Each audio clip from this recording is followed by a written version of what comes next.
Back to the channel. Welcome back to another live. If you're stopping by the channel for the first time, please consider subscribing to my channel. And while you're at it, smash that like button for me. I really would appreciate it. Also, hit that post notification bell so that you're notified every time I put a new video up on the YouTube channel.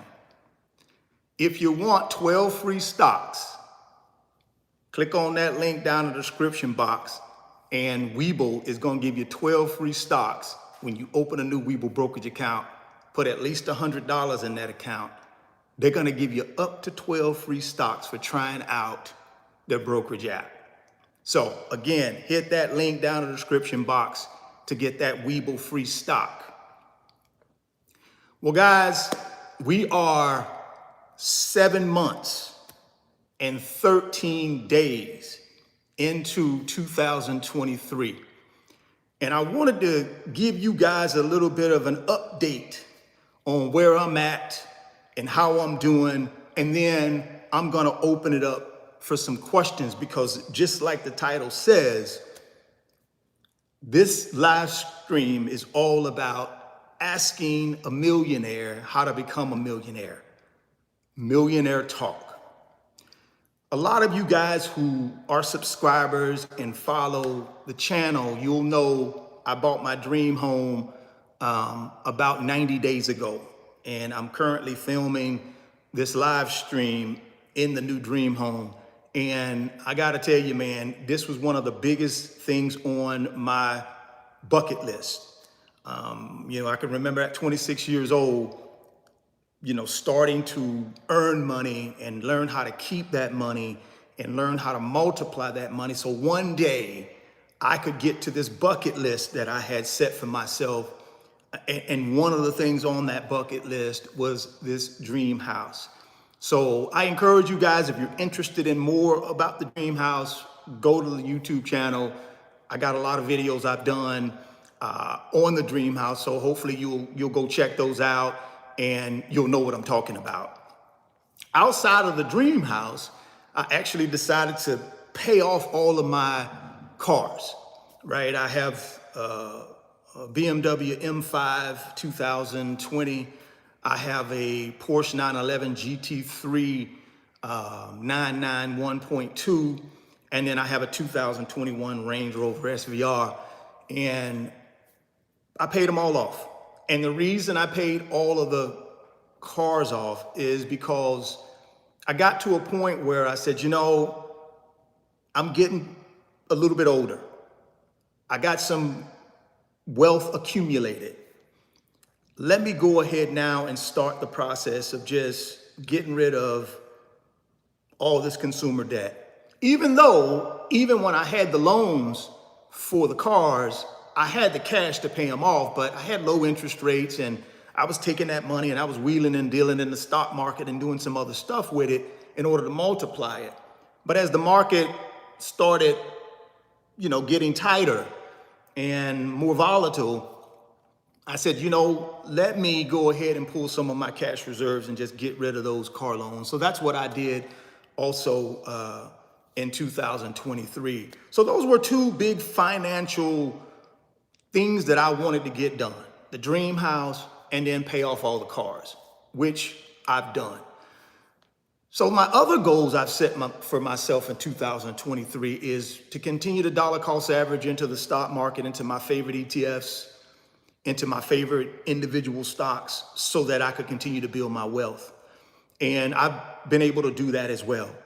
The YouTube channel was another big goal of mine for 2023. I wanted to get the YouTube channel to around 750,000 subscribers by the end of the year. And I think we're on pace to do that. Right now, we're around 650,000 subscribers, and I'm doing probably about 20,000 subscribers per month adding to the YouTube channel. So I think I'm in a good position to hit that goal as well for YouTube. And then obviously I set a monetary goal for myself that I'm on track to hit as well.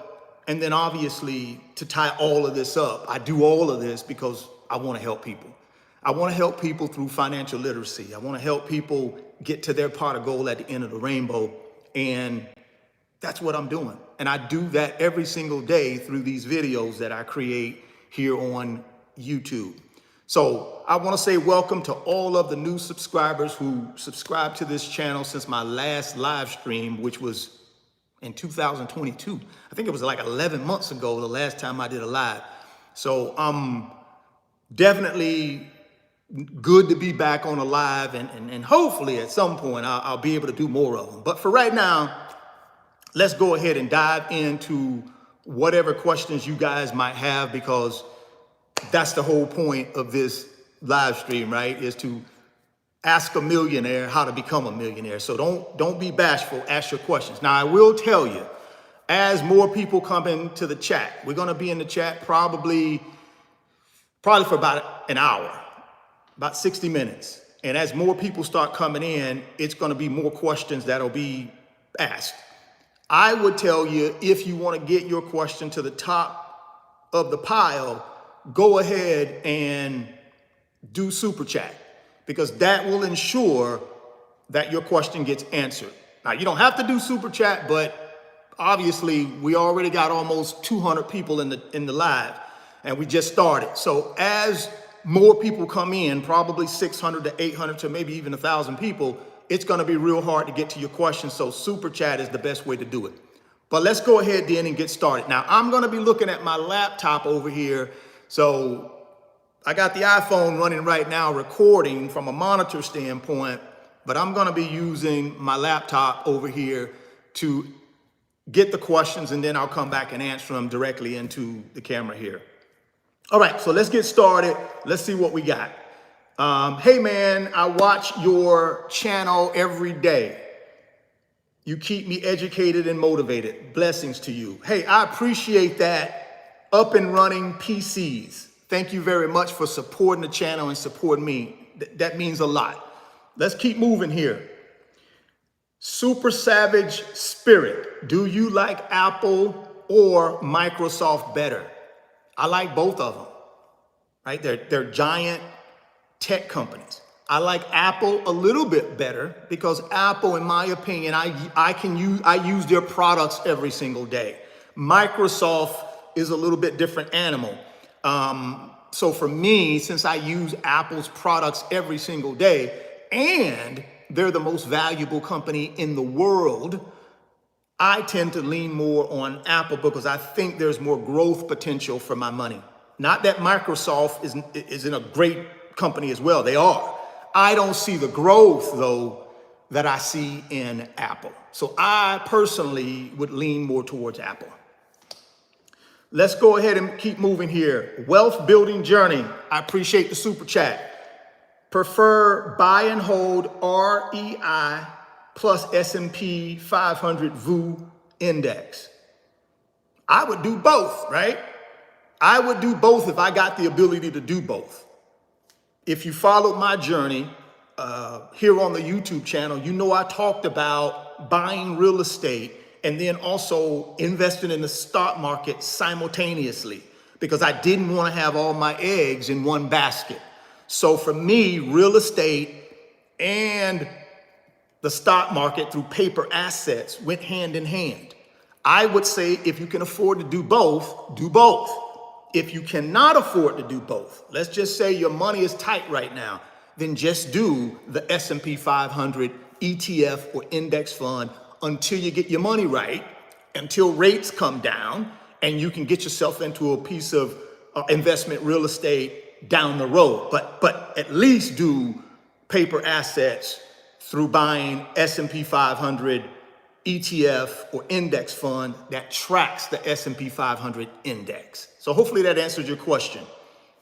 So let's keep moving here. Let's see here. Echo D Just Case, thoughts on Vanguard? Well, man, I'm a big proponent of Vanguard because I use Vanguard for the bulk of my net worth, right? I would say 80% of my paper assets are held at Vanguard. 20% will be held at Merrill Lynch and Webull. So Vanguard is one of the pioneers, guys, when it comes to index funds and ETFs. I don't know the whole history of what Vanguard has done. All I know is their performance when it comes to multiplying money. That's what I'm focused on. I'm focused on how can I get the very best out of the stock market through paper assets, pay the least amount of fees to do it, and get the biggest return I can get. And in my opinion, when I did my research, Vanguard was the one who impressed me. So that's where I have 80% of my paper assets held, and they're continuing to grow and do very well at Vanguard. Many other companies out there, but for me, Vanguard is the winner. Hopefully that answered your question. We got another super chat here. So let's go ahead and answer that. Jim Ross, how do you buy properties with little to no W-2 history, just cash saved? Now, I'm gonna tell you what, back in 2008, Jim, that would have been a no-brainer. You could do it all day long. But since the last major recession, which was 2008 when we had the real estate debacle, banks have been under a lot of scrutiny, so they had to tighten up their lending guidelines. It's for a mainstream bank, if you want to go to a mainstream credit union or a mainstream bank to borrow money, there's no way around providing proof of income. And the way they want it is in the form of tax returns. They don't want you coming in there with a sheet of paper saying, okay, I wrote down all my income, here's my proof of income. Or you come in there with one little check stub, or that's not going to do it for a mainstream lender. They're going to want at least 2 years of your most recent tax returns, and they're going to check to make sure you actually file those tax returns. It's a little form called a 4506T or something like that. That form you're going to sign, and they're going to send that to the IRS to get copies of your tax return transcripts. So mainstream lending is going to be tough, but you can always go find hard money lenders, right? You can go find private lenders that may not require all of that.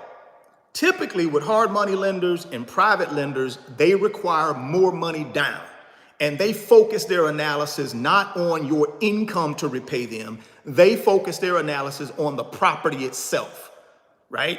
So if I got a $100,000 property, a hard money lender may want me to put in 35 or 40% down, and then they lend me 60, because their thing is, if you default, we're just going to take the property through foreclosure.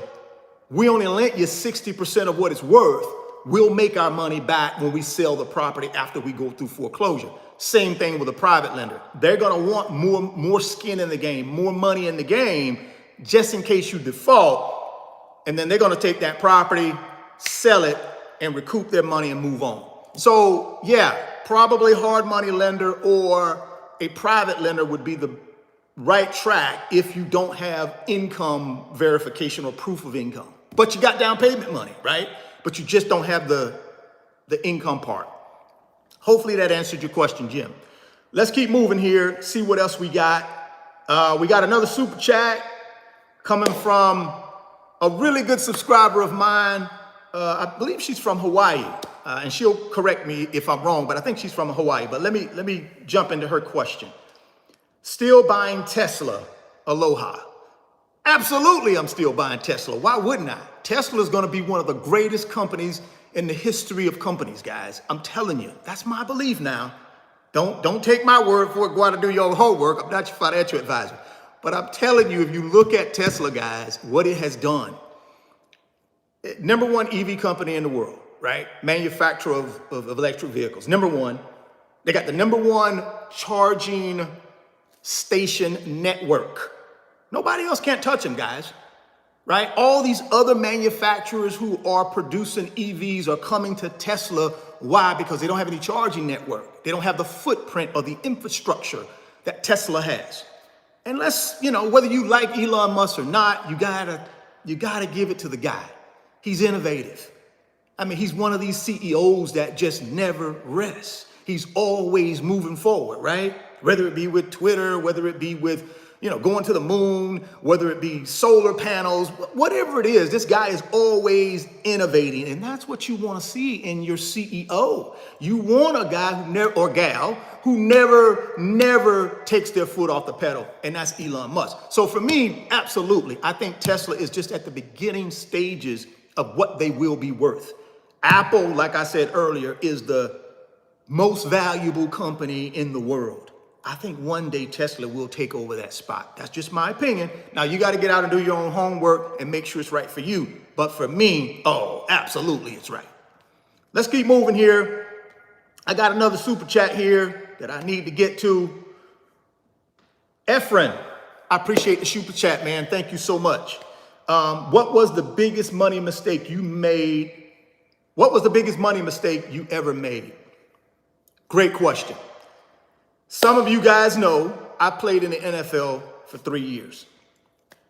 I got drafted by the Cincinnati Bengals in 1991 and played for 3 years and made some good money. You're talking about 1991 money, but fast forward, if it was equivalent to what they're paying guys today, you're probably talking about $500,000, right? So in those 3 years, I made about $500,000. I blew it. I blew out my knee first, and then I blew the money second. And I came home at 26, man, I was dead broke. Blew through $500,000. That was the biggest money mistake of my life. But it also was the biggest opportunity. And I'll tell you why. Because I got home at 26 years old with no money, and my back was against the wall. I had to do something in order to create a life for myself and my family. I didn't have any opportunity to hem-haw around and I'm gonna take a month off and rest. And no, I had to jump into the workforce and learn as quick as I could about money. And that's how I got into banking. I got into banking, and that changed everything for me because it gave me the ability to get around people who were already millionaires and multimillionaires. And I just learned from these people. Everything they were doing, I started trying to do, but on a smaller scale. Even though I didn't know anything about the stock market, guess what I did? I started investing in the stock market. I knew nothing about the stock market, but these millionaires that I was surrounding myself around because they were my clients, they were investing in the stock market. I knew nothing about real estate, but these multimillionaires who I was handling their accounts at the bank I was working for, that's what they were doing. So I started doing it. My point is, you don't have to be an expert, guys, to do something. For some reason, people think they gotta be this expert. Oh, I gotta know everything about the S&P 500 before I could even begin to think about investing in it. While you're doing all of that, it's gonna pass you right by. Your fortune is gonna pass you right by. What I had to do was say, look, I just need the basics. I don't need to be some expert, I need the basics. Once I got those basics, I took off. So hopefully that answered your question, Efren, that 500K that I lost. But you know something? I more than gained that back and a lot more. So I ain't mad. It was a learning experience. I fell down, but I got back up because I knew on the other side of failure was success. And that's what I would tell you guys. Never stay down. Always get back up and you got a chance. So let's keep moving. I think I got some more super chats here, so let me find them here. Plus Ultra, thank you for the super chat. How long did it take you to invest your first 100K, and was it the hardest? I will tell you this, the first 100K that I had to save up, right? I didn't have 100K early on just to say, okay, let me take this 100K and invest it. No, what I had to do was I had to buy real estate. That's how I got my first 100K. So this is what happened. I bought a piece of real estate at 26 years old, right? Little bitty single family house, $68,000 house, right? And I said to myself, listen, this little house, you're gonna live in it for 2 years, but then at the end of them 2 years, you're going to take the equity from it and buy another house, and then you're gonna put a tenant in this house. And that's what I did. I duplicated that process, rinse and repeat 4 times. And by the time I got to that 4th house, I had more than $100,000 worth of equity in those 3 houses prior to me buying that 4th house. That's the way I got my first $100,000. Not through, it was through real estate. It was through buying real estate, holding it, put a tenant in it, and just let the equity build up. And the reason I knew the equity would build up is because I was buying real estate in desirable locations where people had a desire to live. See, that's the key to real estate, guys. If you buy real estate in the right location, in my opinion, it's a winner all day. Yeah, the market might fall, it might dip in value periodically, but real estate, typically, if it's in the right location, it always goes back up.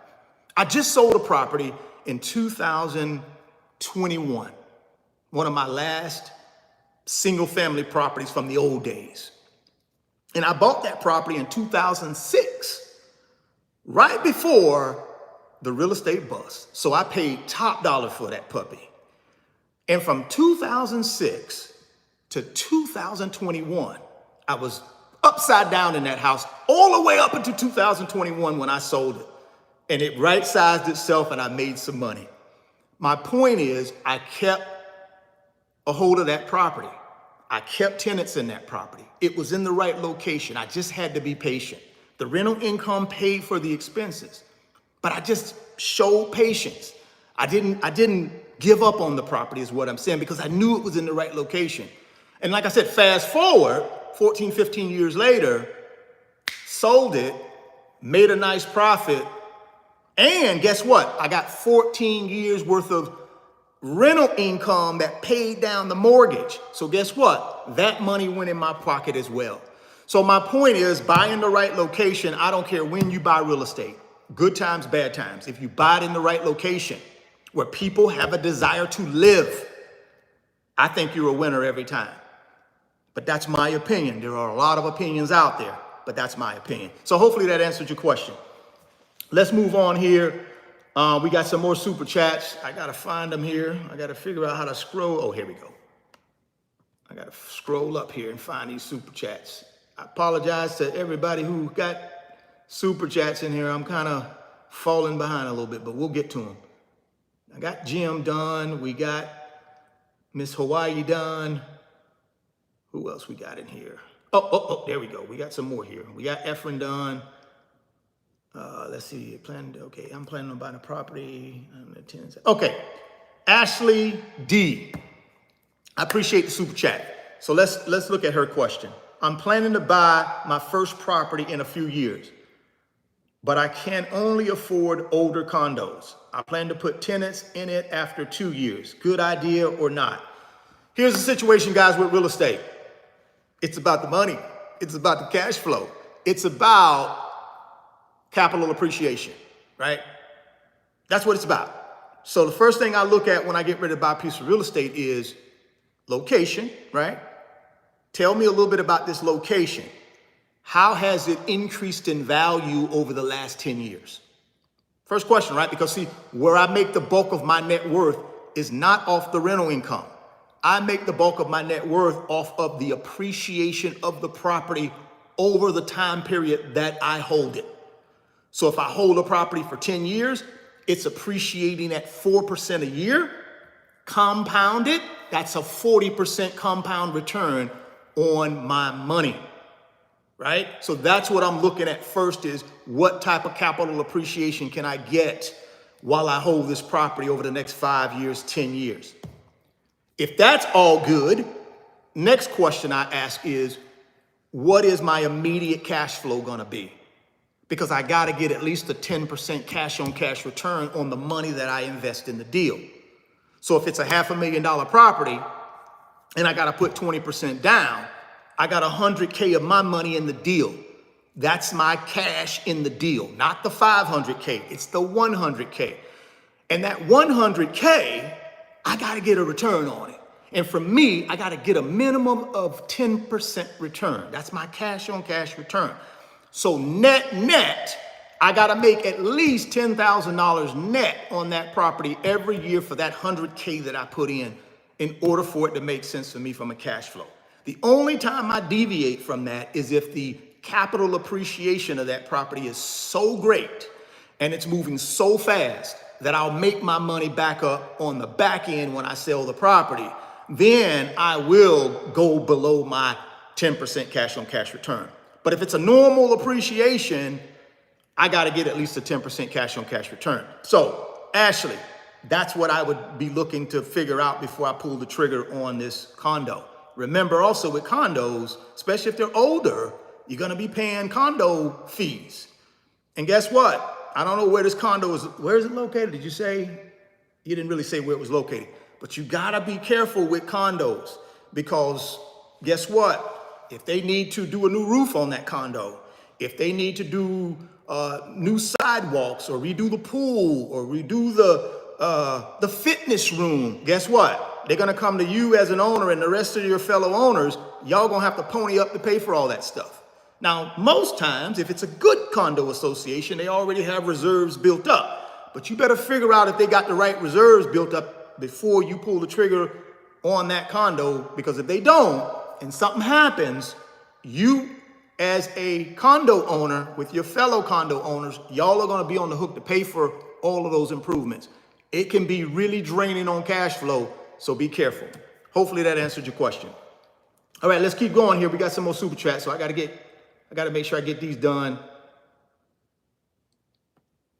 Miss Hawaii, thank you for the super chat. Love you, R Fame. You're my hero. What is your favorite tech stock right now? I'm gonna give you 4. Right? I'm gonna give you 4. I think I got 4. Tesla, because Tesla is a tech company. Let's not get it twisted. They're a tech company that makes electric vehicles, not the other way around. They are a tech company. Apple, Meta, let's not get it twisted. Meta is a tech company that provides people with an opportunity to share experiences and photos and all that crap. But they're a tech company. And then the last one, which I think probably has, in my opinion right now, is in the front seat of this AI revolution, is NVIDIA. Don't sleep on NVIDIA. I'm telling you, less than a year ago, they were trading around $100 a share. Right now, at least the last time I checked, they're around $450 a share. That's NVIDIA, right? So do your research, because I'm not here to be some expert on any of these tech companies, because I'm not. I'm just a guy who looks at the numbers and looks, fast growing, a lot of volatility in the stock. Let me make some money. So do your homework, but those are 4 right there for you, Miss Hawaii, and I hope that answered your question. Let's keep moving here. Let's see how long. Okay, I answered that one already. Sorry, guys, I'm just trying to get caught up on these super chats because we got a lot of them coming in. If you want your question answered, guys, please jump in, but you'll need to have a super chat because I got a lot of them already in the queue. So here we go. Let's go ahead and talk a little bit about what I think, if you're trying to build wealth, what you should be doing under the circumstances that we see with inflation, with the stock market, with the economy, with interest rates. So right now, if we look at 18 months ago, inflation was at its high water mark, right? It was at 9%. That's headline inflation. About 18 months ago, 20 months ago. And right now today, fast forward today, it's around 3%, 3.2% is what headline inflation is. So the Federal Reserve over the last 18 or so months has increased short-term interest rates 11 times. And the reason they increased those interest rates so that they could put pressure on the economy to slow down. The economy was growing too fast. We didn't have enough supply of goods and services to meet the demand. When that happens, prices go up. They actually go up quite sharply. And in order to bring those prices down and cool down this red hot economy, the Fed raises interest rates, right? And they limit the money supply. So by raising interest rates, what do? They're taking money out of the economy, right? That's what they're doing. They're actually taking money out of the economy when they raise interest rates. Because when interest rates are low, people have the ability to do what? To borrow money really cheap. So when interest rates are low, you're basically giving people the ability to go get money. So you're really putting money into the economy when you lower interest rates, and it is dirt cheap to borrow because everybody and their sister is going to be borrowing money. But when interest rates are high and you want to cool down spending, you jack up them interest rates, and guess what? You take money supply out of the market because now people can't borrow. It's too expensive. Doesn't make sense, right? So that's where we're at right now. The Fed's policies have been working. A lot of people got a lot of opinions, and I got an opinion too. This YouTube channel is an opinion channel. It's not a convince you channel. So if you disagree with my opinion, that's okay. I'm just giving you my opinion. I'm no expert here. I'm just an ordinary guy paying attention, been at this for 25 years, made a lot of money in both good and bad times, and I'm just giving you my experience. So with where we are, this is what I see happening. Fed gonna increase interest rates probably 1 or 2 more times this year. They have to, right? And the reason they have to is because they don't want to prematurely stop and then start cutting rates, and then inflation turns around and goes back up. So they want to make sure they kill it once and for all. So they're going to not take their foot off the interest rate paddle until the end of this year. So September, you may get a 25 basis point bump. And then sometime before fourth quarter, before the end of the year, depending upon what data comes in and what inflation is doing, they may bump 1 more time. Now, once that's done, they're going to stop. And then in 2024, first quarter, second quarter, they're going to start reducing short-term interest rates, in my opinion, by 25 basis points every Fed meeting or every 2 Fed meetings. And that, my friends, is where we're going to start seeing this new bull market. That's my opinion now. Again, I'm no expert. I'm not your financial advisor. I'm not trying to tell y'all I know everything, because I don't. All I can tell you is, if you look at the data and you listen to what these people are saying who are a part of this Fed committee, right? These Fed presidents, all these folks, these smart folks about the economy, they're spelling it out for you, right? Now, here's what the market, though. Here's what the 1%, this is how they want to spin it. See, the 1% want you to sell your investments when you should be buying them. And then they want you to buy investments when you should be selling them. So what you find is with the 1%, they put a lot of propaganda into our households, into our ears, into our eyes through media, because they control media, right? So anytime you hear them, it's perfect, it's a great time to buy, that's a lot of them. They want to sell their positions. So they want the price to go up as high as it can so they can sell their position. When you hear them talk about, get out now, it's a disaster, you're going to lose it all, that's when they want to buy. So they want you to sell on the way down, right? And they want you to buy on the way up. So you just got to be careful. The way to get around all of that, guys, is to just be in the market consistently through dollar cost averaging, right? Don't try to time the market, be in the market. All right, let's get back to some questions here, because I know I got quite a few. Let's see what we got here, super chat wise, and then we're going to move into some more questions. Okay, here we go. Let's see here. Of course, you're going to have knuckleheads in the chat, so just don't pay any attention to them. You're going to have a few of them in here. Trust me. I don't know enough about this technology thing on these live streams to ban them, but just be careful with the knuckleheads, because you're going to have a few that get in here. What was your first job in banking, and any recommendations for getting into it? That comes from Clay. Clay, my first job in banking was I went into the management training program, which is for branch managers. That was my first job in banking. So I went through, it was like a 12-month program, and they basically taught you everything you needed to know about managing people in a retail banking environment. Just like when you go to your bank and you walk through those doors, they have a manager, they might have an assistant manager, they may have some personal bankers, they may have some tellers. That was my first job in the banking. I was trained to manage and run one of those banking centers. And at the time, I was working for Nations Bank, which is now Bank of America. But that job, that retail job, I had for probably about 7 years of my banking career. And then I got into commercial banking for the rest of it, for the last 18 years. But for that first 7 years, it really gave me the foundation I needed in order to understand how to make money, keep money, and multiply money. So I tell people to this day, if you really want to learn how this whole financial system works, get into banking.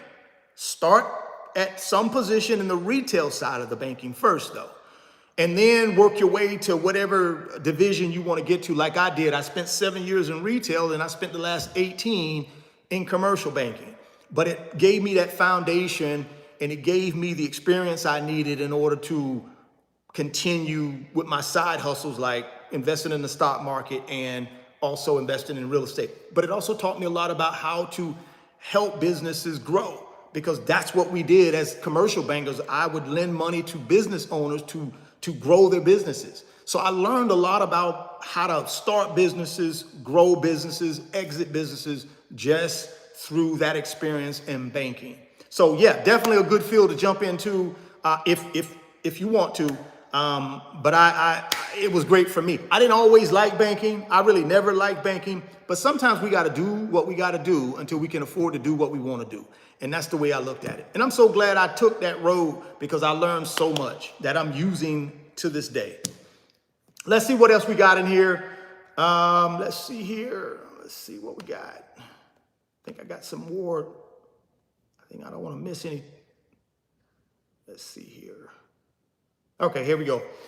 Eugene, if taxes are owed on a property under $10,000, not in default, will a bank do a loan for construction of a new home? If taxes are owed on a property under $10,000, well, you got to understand, banks are, they want first lien position on that property. And if there's already a lien there, they don't get first lien position. If there are taxes owed on that property, I don't care if it's a $2,000 property. If there are taxes owed, whoever holds that tax liability, guess what? They have first lien on that property. So the bank would not be able to perfect their lien. Now, what the bank may say is, hey, it's under $10,000. The house is worth, $250,000. You want to borrow some money to fix it up. Guess what? This is what we'll do. We'll lend you enough money to do the improvements, but we'll also lend you additional money to pay those taxes off to clear that lien. That way the bank can have first lien position through a mortgage on that property. That's probably, in my opinion, the most likely scenario. They're not going to say, well, don't pay that no attention, and we'll go ahead and lend you the money. They can stay in first. They're not going to do that. They're going to want to get in first position. Right, they just are. So that's probably what will happen. But you may want to just talk to your lender and tell them what's going on. And if they feel like the property has enough value in it, and they're willing to take that risk with you, they will give you a little bit more money just to pay those taxes off. So hopefully that answered your question. I heard high-end classical watches are hot right now, and you told us about that too last year. You rock. Thank you, Miss Hawaii. Yeah, man, watches, guys, let's face it. Luxury watches, antique watches, classic watches, anything that's hard to find, anything that holds its value and goes up in value, especially watches, are always something to be able to think about diversifying some of your money and putting it in. Even to this day, guys, I still have a watch collection that has some pretty good equity in it, because I bought these watches. I don't wear them that much anymore like I used to back in my banking days, but I keep them in my safe deposit box and they keep going up in value. So that's a nice little way for me to take some extra money if I want to buy me a timepiece, do a little research, buy the timepiece, put it away, make a little profit on it. That way I always keep a little bit of cash. I don't want all my money in cash all the time.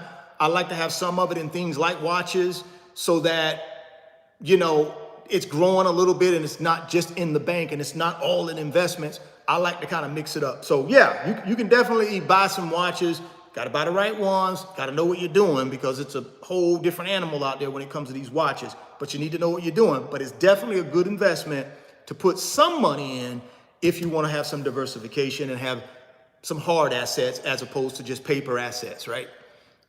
Let's see what else we got. We got Ashley D. Thank you for the super chat. Ideas on Section 8 rentals. I live in Miami. Well, that depends, Ashley. You know, when you say Section 8 rentals, the number one thing that comes to mind for me is just problems. I'm sorry. And I'm not trying to be negative.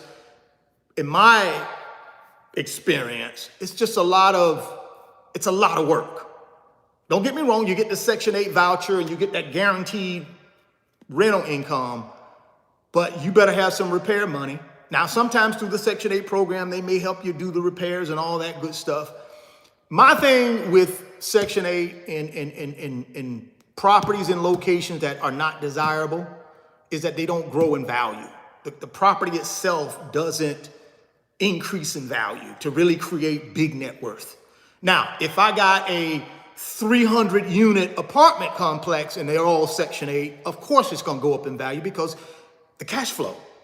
You got 300 units, guaranteed rent coming in. It's the cash flow is what drives up the value. But in a onesie or a twosie, I don't know. I don't know if it's worth the hassle. I don't think the cash flow is significant enough if it's just a 1 unit or a 2 unit. Now, if you got 5, 10, 15 on up units, it becomes worth it then. But a little onesie, twosie, I don't know if it's worth the headache. I'd rather take that money that I was going to put in one of those little onesie, twosie Section 8 houses. I'd rather take my money and go find me a location in Miami that's up and coming, that's red hot, and I buy there. And then I just put me a tenant in there and wait. I just think that's what I would do if it was me. Now I ain't got no headaches. I ain't got to worry about all these crazy damage to my property. I ain't got to worry about any of that. But that's just my opinion. You have to do what's best for you. Section 8 for me is not the way to go because it doesn't give me the type of capital appreciation I'm looking for the money that I put in the deal. We'll give you cash flow though. So I will say that. It will give you cash flow. Miss Hawaii, I appreciate the super chat. Still buying or holding hodling Sheeb? Absolutely. I still got my Sheeb. I still got my Doge. Although both of them are 50% down right now, I'm holding on to them. I said to myself, at some point, the rocket ship gonna take off. I'm not gonna give up my seat in the rocket ship for right now. I'm just gonna sit tight and wait. And that's what I'm gonna do. I'm gonna sit tight and wait and see what happens in the future with Sheeb and Doge. And again, my total investment is about $5 grand, which is a lot of money. But if it goes to zero, I'm not gonna lose any sleep. But if it goes to the moon, I'm gonna make a lot of money. So I'm gonna hold on to it. Hopefully that answered your question. Let's see if we got any more super chats before we answer anything else.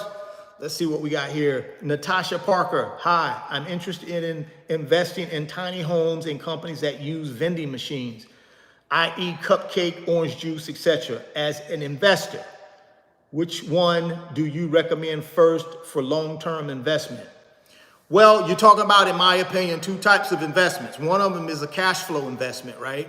Because typically when you invest in like vending machines, things like that, you don't want to own the vending machines. You just want to own the route. You want to connect with a vending machine company that actually owns the vending machines and they service the vending machines and they take care of all the headache for the hardware part. All you want to control is the actual route itself or where it goes in. So then what you typically will do is whoever that vending machine company is, you will pay them a percentage, whatever's negotiated between y'all, you pay them a percentage and you get the rest. Maybe it's a 70-30 split. They take 30%, they service all of the hardware, they change them in and out, and then you own the route and you get 70%. Typically though, that's cash flow driven. That's someone that says, hey, I'm gonna put this 100 grand, I'm gonna buy this vending machine route. It's gonna pay me a 15% return on my money every year till I'm ready to sell it. So now I'm gonna get 15 grand in my pocket net. And then when I'm ready to sell it, I get my 100K back and move that route to somebody else. Whereas with the tiny houses, you actually own the real estate, right? You own the dirt, hopefully, and the little tiny house. Depending upon location will drive whether it's worth it as an investment or not. So you ain't gonna bring a little tiny house here and put it where I live. Ain't nobody gonna wanna live in it. So you gotta find a location that people embrace tiny house living. And if you can find that location and it's popular, buy it. As long as the cash flow makes sense, you can get your cash on cash return you're looking for. And as long as you get the appreciation you're looking for, why not buy it? But two different investments, but both good investments depending upon what you want to do in the direction you want to go in. So hopefully that answered your question, Natasha. Let's see what else we got here. Fighter pilot. Richard, would you ever consider a second citizenship? Of course I would. Absolutely. One of my plans is once I get a little bit farther down in the golden years of my life and, I really don't have any more ties to the area that I live in now, my goal is to be a dual citizen. Obviously I don't never want to give up my American citizenship. This is the country I was born and raised in, and it afforded me a lot of opportunities. So I don't want to give that up, but I wouldn't mind checking out something else. And I made a video about that a couple months ago, expressing that interest. So yeah, I would consider it, definitely. Let's see what else we got here, guys. Let me hit these super chats. Let me see what we got. Let's see here. Frank Ellis, what do you think about just investing in VU and just keep DCAing? I think that's wonderful. I've been preaching that, man, for 2 years. I keep telling people, what's this fascination with, I got to have 10 different investments. I got to have all these different individual stocks. I got to have all these different, listen, man, S&P 500, top 500 companies in America in it, man. If you look at the year-to-date performance, it's in that 18 to 20% range, ROI. That's year-to-date now. But if you look at the 90-year history of the S&P 500 index, then you're in that 7 to 10% range over a 90-year period. So, you're not diversified enough. Well, I tell you what, if you're in the growth stage, if you're in the building stage of wealth, what are you looking for? You're looking for growth. Now, if I'm a 65-year-old man, I've already built my wealth and I'm trying to hold on to it so I can live the rest of my life on this income, then no, I don't want to be all in equities. I want to be in something else. I want to be diversified more. But if I'm trying to grow my wealth, how you going to grow your wealth if you just got 100% of your money in CDs? If you got 100% of your money in your high yield money market account, or you got 100% of your money in just bonds. Personally, for me, if you're in the growth, if you're in the building stage of wealth, you need equities. That's where the growth is. So I think the S&P 500 is perfect for someone, in my opinion, who's looking for growth. They're in the building stage of wealth. You got the top 500 companies in America in it. Every industry, every sector is covered. So that's the way I look at it. So hopefully that answered your question. Let's see here what we got here. What are your thoughts on commercial real estate and the warnings of the pending debt crisis? I think it's valid. I think it's valid because you got to think about it. With commercial real estate lending, you don't get a 30-year fixed rate mortgage like you do for residential lending. Not with commercial lending. You might get a 3-year fixed rate, maybe a 5-year fixed rate, sometimes a 7-year fixed rate, maybe a 10-year fixed rate, but that's all driven by the type of client you are to that lending institution. When I worked as a commercial banker, we rarely did 10-year fixed rate loans. Rarely. Our sweet spot was 5 years. Now, we may give you a 20-year amortization, so your payment can feel like a 20-year term, but it's going to balloon in 5 years. Because why? We don't want to assume all the risks. Why would the lender want to assume all the risks? They don't want to assume all the risks. So why would I give you a 3% rate for 15 years on a commercial loan? It ain't going to happen. So what's happening right now is there's a lot of those 5-year deals, 3-year deals, 7-year deals are getting ready to mature. They're getting ready to balloon. The rate is running out. And the problem is You made 3 years ago, 4 years ago, 5 years ago, you might got a 4.5, but now you may have to take a 6.5 or 7.5, and your cash flow may not support that, depending upon what type of rental income you're getting from the property. A 3% jump in interest rate is a lot, man. So that's the problem. What people are starting to talk about is when all these commercial real estate loans come up for maturity with this high rate environment we're in, will the owners be able, either they got to put in more cash or they got to figure out a way to absorb that extra 3% in the interest rate. That's the headache. That's the pain. So we'll see how that works out. Let's see what else we got in here. What time we got? Okay, we got about 10 more minutes, guys. Yeah, about 10 more minutes. Any super chats? If you want your questions answered in the last 10 minutes, I recommend the super chats. Let me see what we got in here.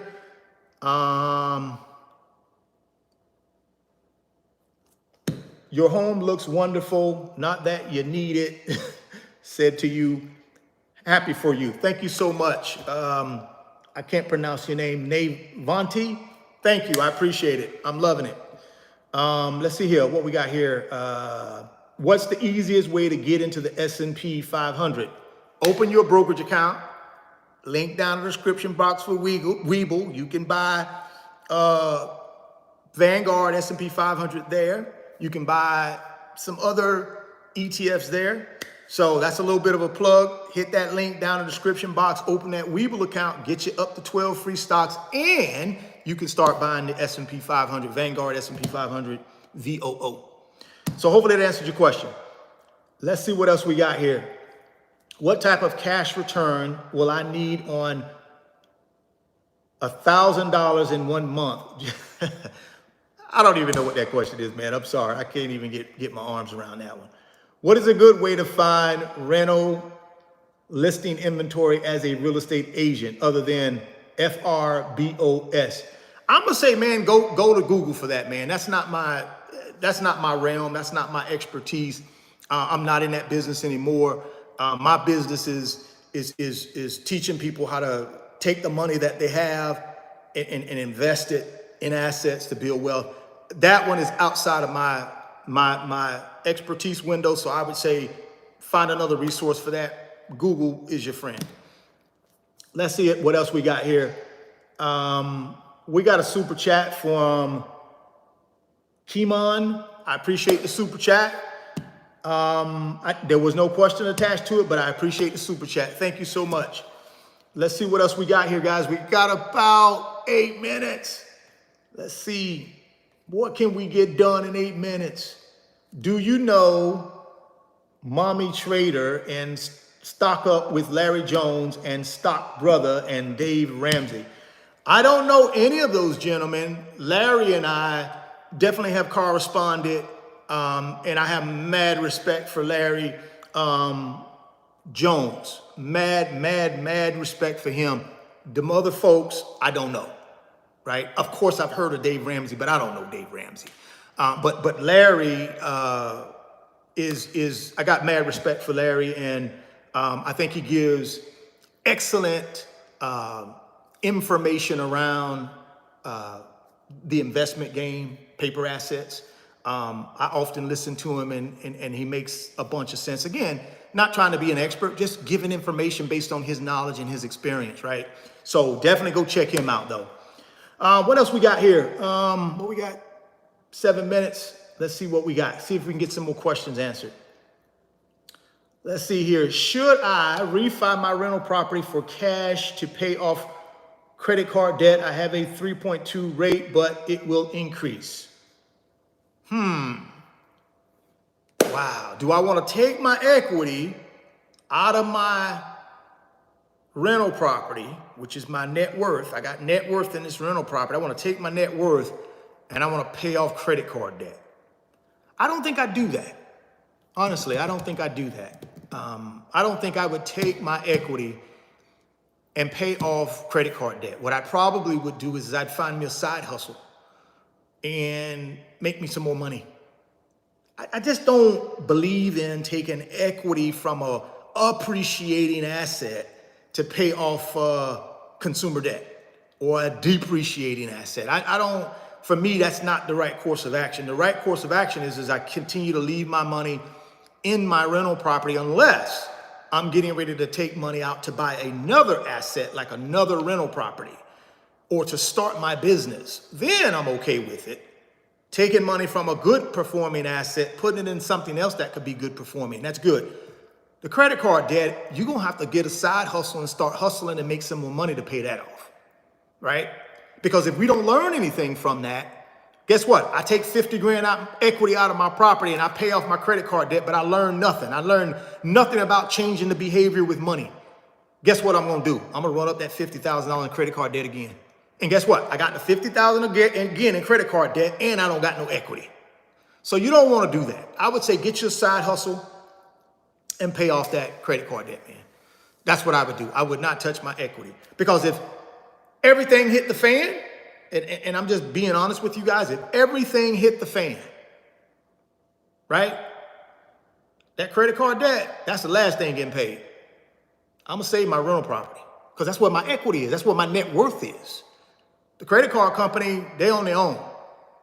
Because guess what? We're a forgiving nation when it comes to credit card debt and stuff like that, right? I'm not saying you want to stiff anybody, but if my back is against the wall and I got no way to pay them, I'm not going to take equity out of my house, my net worth, my nest egg to pay them. I'm just not going to do it. So what I would do is I would just get me a side hustle, earn my money, and everything I earn from that side hustle, I pay the credit card off. There's plenty of side hustles out here, guys. Plenty of them. We just got to go do them. We gotta go make money and do what we gotta do in order to pay off that credit card debt. All right, so let's move. We got some super chats. Thank you very much. Dope Law. Do you like Wall Street Trapper? Do you like Fidelity Investments? And do you use Fidelity? Are you a man of faith? Let me answer that one first. Dope Law. I'm a man of faith. I'm a Christian. I'm a believer in Jesus Christ, my Lord and Savior. That's number one, right? That's the number one priority in my life is Jesus Christ, followed by my family. Those are the two priorities in my life. And then financial freedom, right? So do I like Wall Street Trapper? I don't know Wall Street Trapper. I've never seen any of his content. I don't know him. So I can't say that I like him or dislike him. But knowing me, if he's teaching people how to get to financial freedom, I'm all for that, right? That's my thing. So I don't know that gentleman. Fidelity Investments, got no problem with Fidelity. They're a big boy.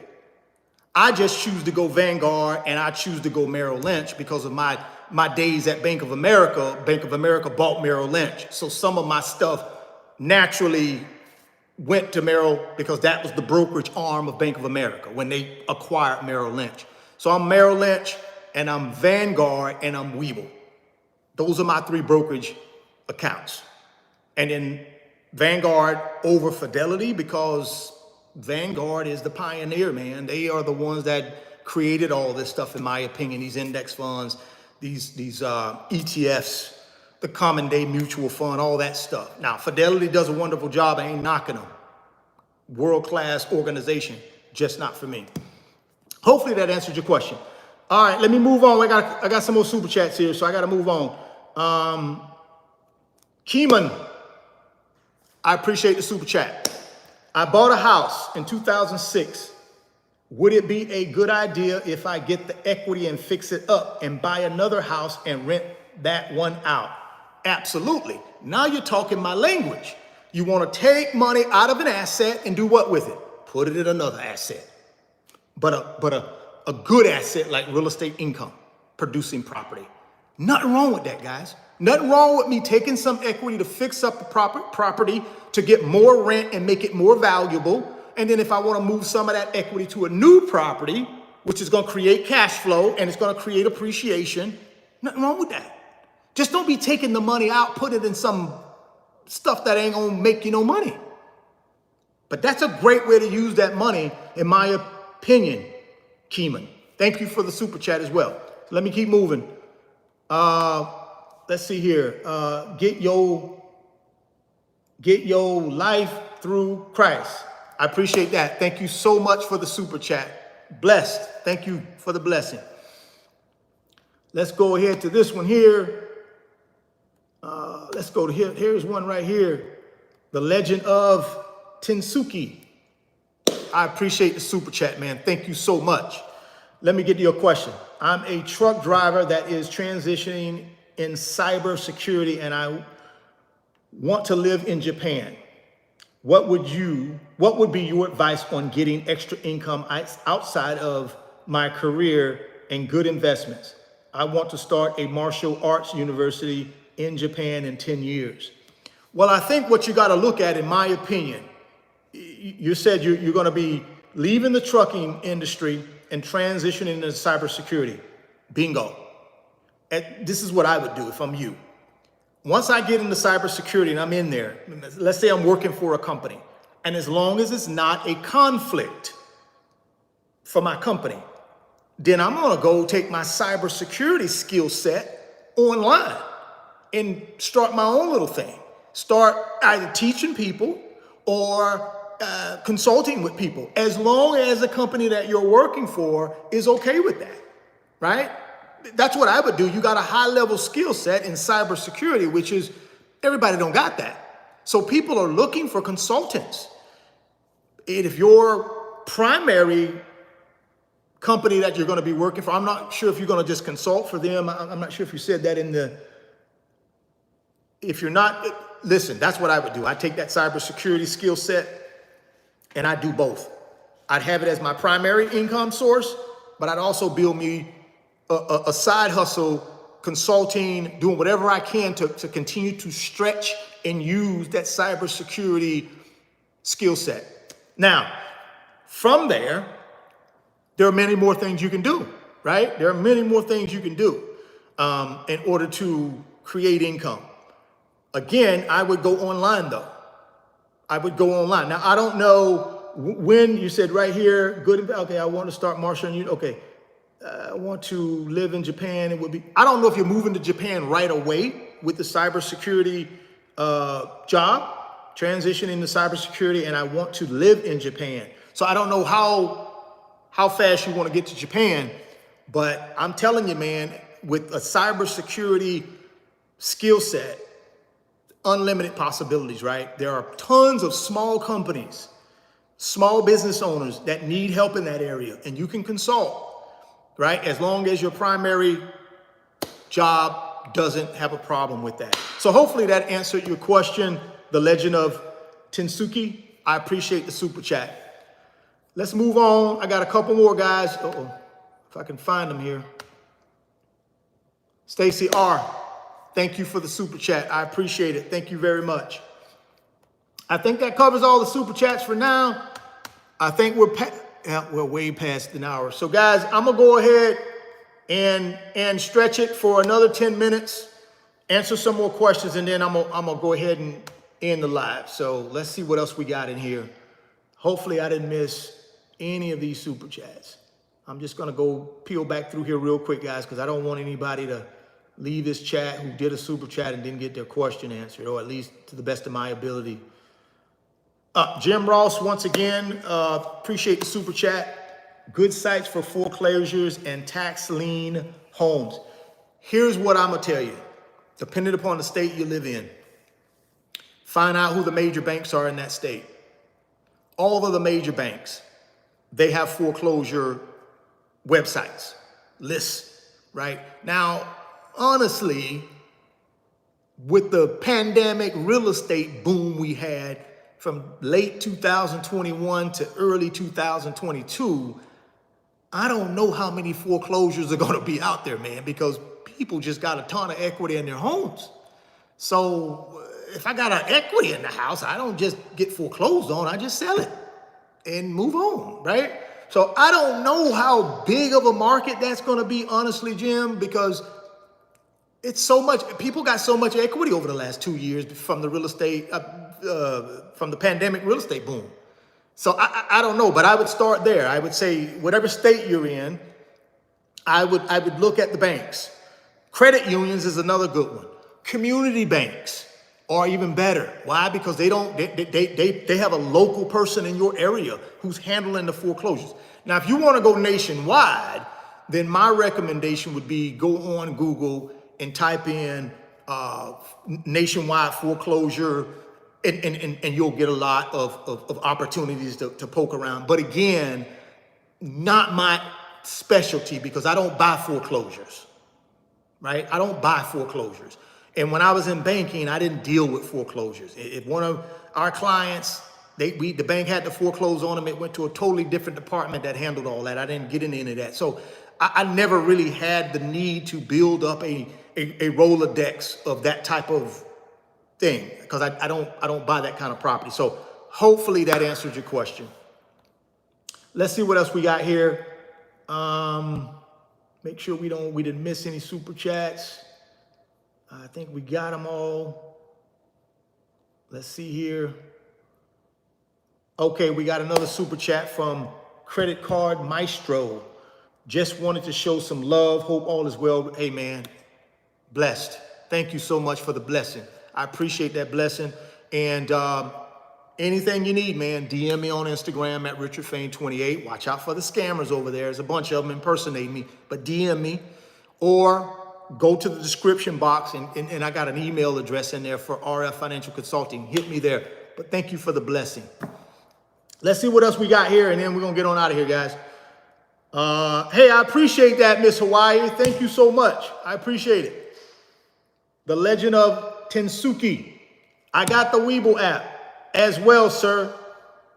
It's which investment to choose is the issue. Hey, all you got to do, send me a DM on Instagram at RichardFain28, or send me an email. My email address is in the description box of every video I put up. It's RF Financial Consulting. Send me an email. I'll send you some information. I'll send you a tutorial video for Webull, and I'm going to send you some investment options that you can choose from. I appreciate that. I appreciate that super chat again, though. Thank you.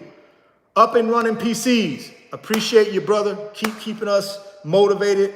Like the last super chat guy. Blessings. Thank you. Blessings. I appreciate it, man. Thank you guys so much for supporting this live stream with your super chats, with your time, right? Your questions. I really, really appreciate that. I'm gonna go ahead and be signing off, man. It's been good. I'm gonna do my very best not to be away from these live streams more than 11 months like I have been. I'm gonna try to do a lot more of them if possible. I hope I can.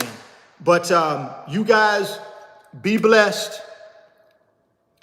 Keep chasing your greatness. Never stop believing in yourself. And thoughts become things. If you can see it in your mind, you can hold it in your hands. You guys keep chasing your greatness. Never stop believing in yourself. And I'm going to catch you on the next video. Peace.